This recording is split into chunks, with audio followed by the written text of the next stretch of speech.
आज का नया श्लोक। प्रथमेनार्जिता विद्या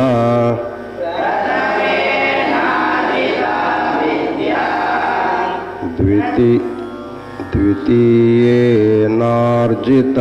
धनं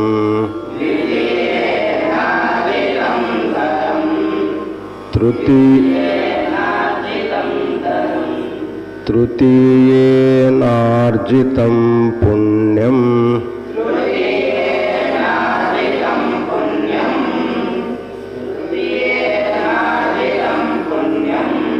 चतुर्थे किं करिष्यति।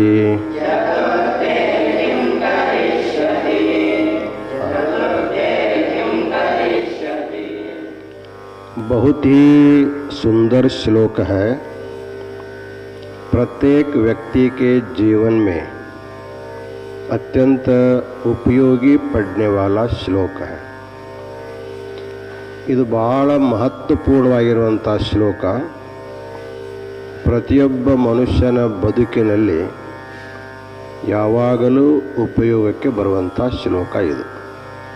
ಅಂದರೆ ಮನುಷ್ಯನ ಬದುಕು ಹೇಗಿರಬೇಕು ಅನ್ನುವಂಥದ್ದನ್ನು ಒಂದೇ ಒಂದು ಸುಭಾಷಿತದೊಳಗೆ ಒಬ್ಬ ಮಹಾಕವಿ ಇದನ್ನು ಹೇಳಿದ್ದಾನೆ।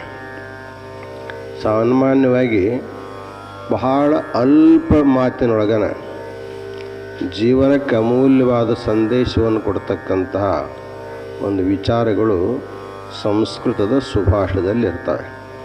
ಅದಕ್ಕೆ ಸುಭಾಷಿತವನ್ನು ಪ್ರತಿಯೊಬ್ಬರು ಕೂಡ ಅವನು ಕಲಿಬೇಕು, ಕಂಠಪಾಠ ಮಾಡಬೇಕು। ನಾವು ಪ್ರಸಂಗ ಬಂದಾಗ ನಮ್ಮ ಜೀವನಕ್ಕೆ ಅವು ಉಪಯೋಗ ಬರ್ತಾವೆ। ಈ ಶ್ಲೋಕದಲ್ಲಿ ಏನು ಹೇಳ್ತಾರೆ, ಮುಖ್ಯವಾದ 3 ಮಾತುಗಳನ್ನು ಹೇಳ್ತಾರೆ।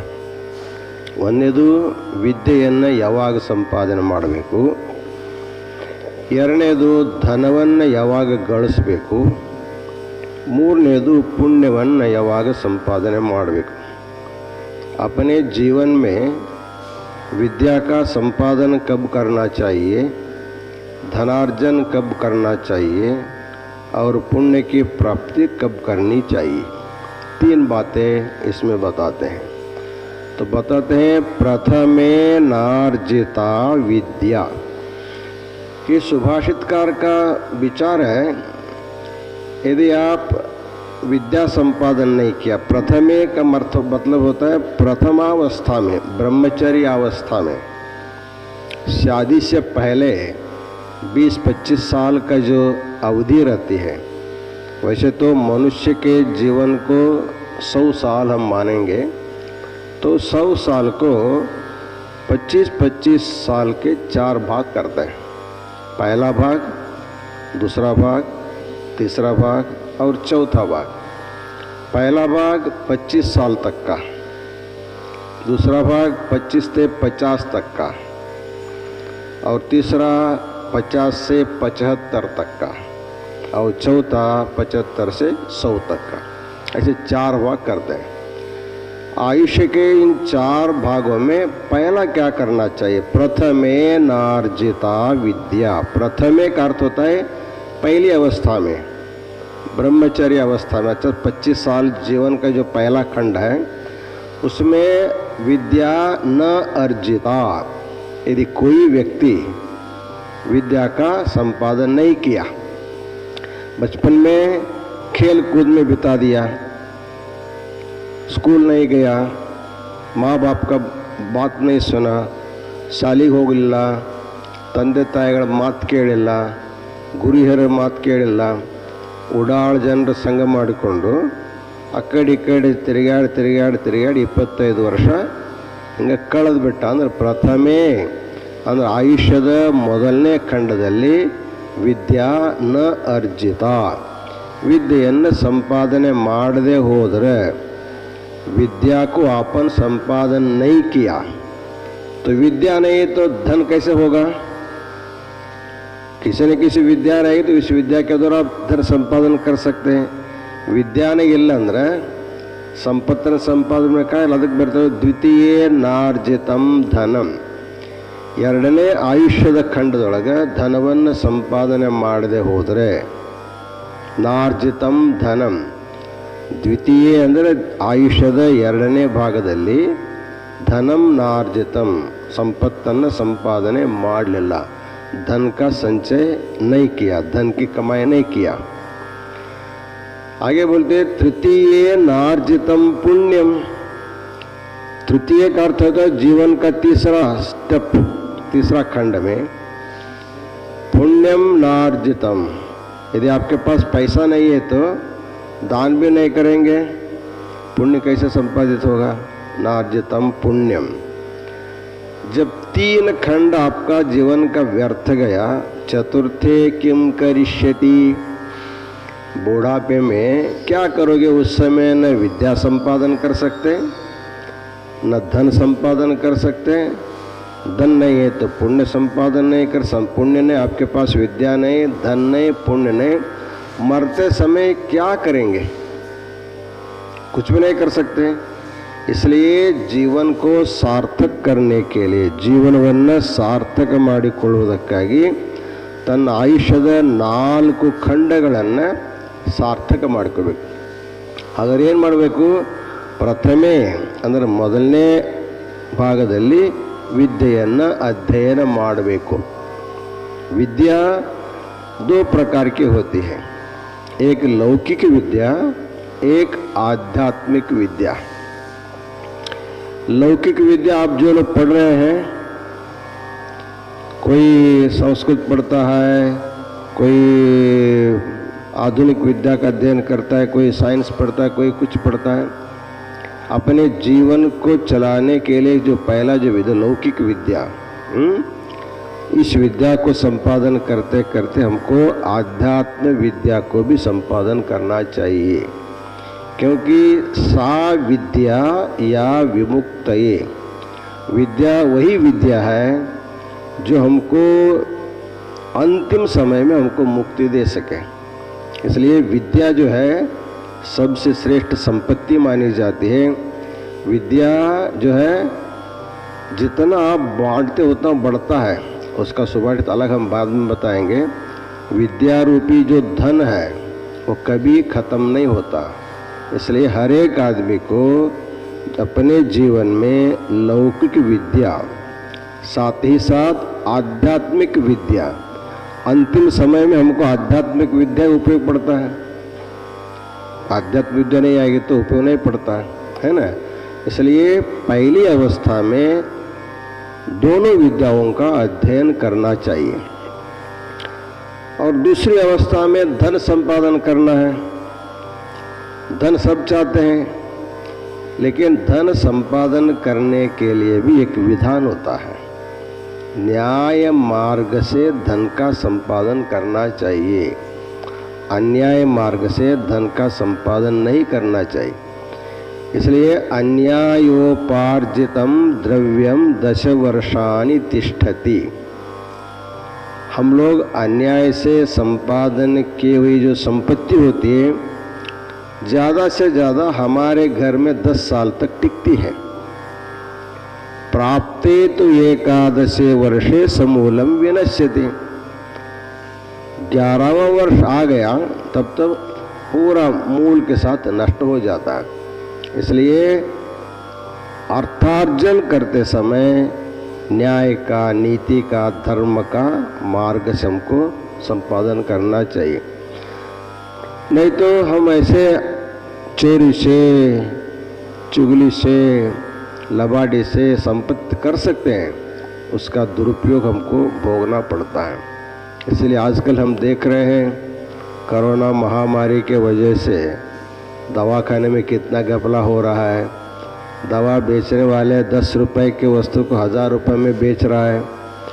ये जो मुनाफाखोरी है, चलो मिल रहा है खरीदो, तो मरीज के ऊपर धन संपादन करना, मरे हुए शव के ऊपर धन संपादन करना, ये धन की जो लालसा है, अत्याशा, ये आदमी को अनंत काल तक दुख देने वाला होता है।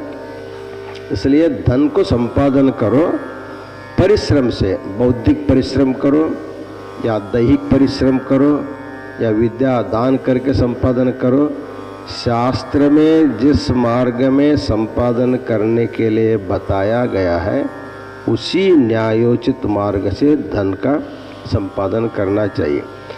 ठीक है, एक बार धन संपादन किया, वो धन हमको इस श्लोक में हमारे लिए उपयोगी है। हमको जब छोड़ के जाना पड़ेगा, मरने के बाद इसको ले जाता है क्या? जैसे आप भारत से अमेरिका जाएंगे, अमेरिका जाते समय यहाँ का जो करेंसी है, जो नोट है, वहाँ चलता है क्या? आपको रिजर्व बैंक में बदल करके जाना पड़ता है, क्योंकि उस देश में ये हमारे देश का नोट नहीं चलता है। जब इसी भूलोक में एक देश का नोट दूसरे नोट में नहीं चलता है, तो परलोक में क्या चलेगा? परलोक में कुछ भी नहीं ले जा सकते हैं। लेकिन एक विधान है, आप जाते समय ले जा सकते हैं। क्या है वो? पुण्य। अर्थात आपने सत्य बोला, धर्म से आचरण किया, दान धर्म किया, परोपकार किया, किसी की सेवा किया। पुण्य संपादन करने के लिए बहुत सारे मार्ग हैं। किसी भी मार्ग से आप पुण्य संपादन करना चाहिए। पुण्य कैसे मिलता है? येन केन प्रकारेण, किसी भी तरीके से एक जीव को संतोष दिलाना, अन्य जीवों को संतुष्ट देना पुण्य मिलता है, और उनको पीड़ा देने से हमको पाप मिलता है। इसलिए जाते समय हमारे साथ, जैसे आप यात्रा के लिए निकलते हैं तो कुछ न कुछ घर से ले चलते हैं, वैसे इस लोक से हमको जाना पड़ेगा, तो हमारे पास क्या होना चाहिए? पुण्य चाहिए। इसलिए संपादित विद्या का, संपादित धन का पात्र में दान करके उससे जो पुण्य आएगा, वो पुण्य को संपादन करेंगे तो अंतिम समय में पुण्य के साथ जीवात्मा परलोक जा सकता है। इसलिए हमारे जीवन में पहली विद्या लौकिक विद्या, आध्यात्मिक विद्या। दूसरा, इस लोक में सुख से रहने के लिए संपत्ति चाहिए। इस श्लोक में हो गया, फिर परलोक जाते समय हमको क्या चाहिए? पुण्य चाहिए। इसलिए विद्या दान करके, धन दान करके, सेवा करके और भी परोपकार के कार्य करके पुण्य संपादन करना चाहिए। जो आदमी पहली अवस्था में पुण्य का संपादन नहीं किया, ಯಾವ ವ್ಯಕ್ತಿ ಮೊದಲನೇ ಅವಸ್ಥೆಯಲ್ಲಿ ವಿದ್ಯೆಯನ್ನು ಸಂಪಾದನೆ ಮಾಡಲಿಲ್ಲ, ಎರಡನೇ ಅವಸ್ಥೆಯಲ್ಲಿ ಧನವನ್ನು ಸಂಪಾದನೆ ಮಾಡಲಿಲ್ಲ, ಮೂರನೇ ಅವಸ್ಥೆಯಲ್ಲಿ ಪುಣ್ಯವನ್ನು ಸಂಪಾದನೆ ಮಾಡಲಿಲ್ಲ ಅಂದರೆ ನಾಲ್ಕನೇ ಮರಣಾವಸ್ಥೆಯಲ್ಲಿ ಏನು ಮಾಡಲಿಕ್ಕೆ ಸಾಧ್ಯಕ್ಕದ?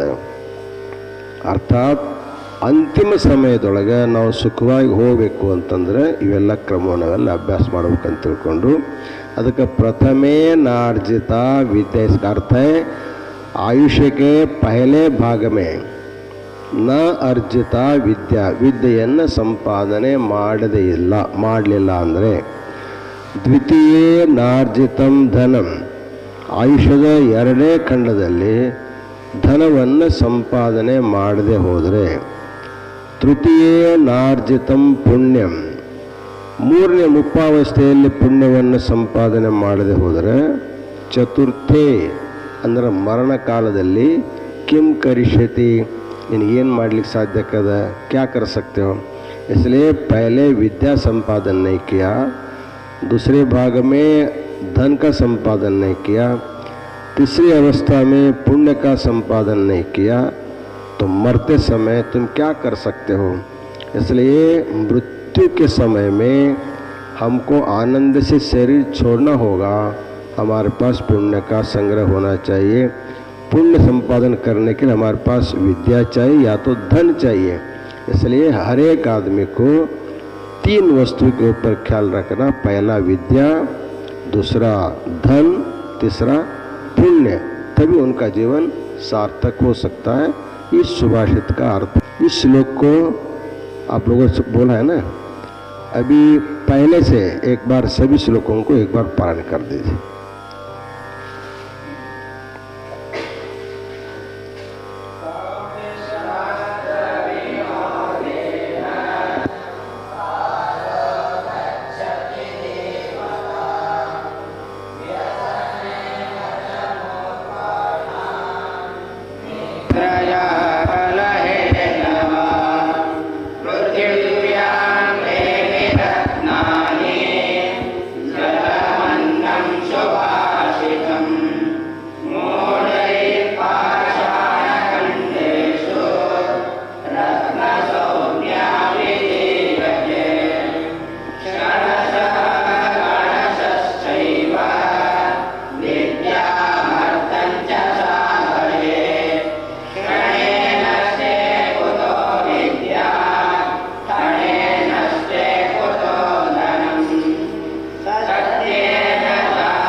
सह वीर्यं करवावहै तेजस्विनावधीतमस्तु मा विद्विषावहै।